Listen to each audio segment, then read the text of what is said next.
خداوندا مجھ میں انکساری کا جذبہ پیدا کر جو کہ میرے رہن سہن سے ظاہر ہو۔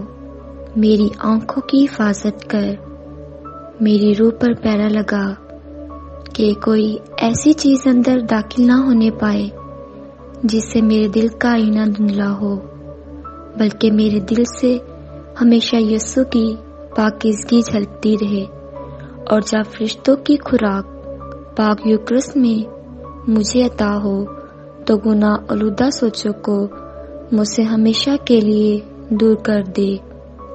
کاش کہ میں ان کے درمیان ہوتی جن کے بارے میں یسوع نے کہا ہے کہ مبارک ہے وہ جو پاک دل ہے، کیونکہ وہ خدا کو دیکھیں گے۔ آمین۔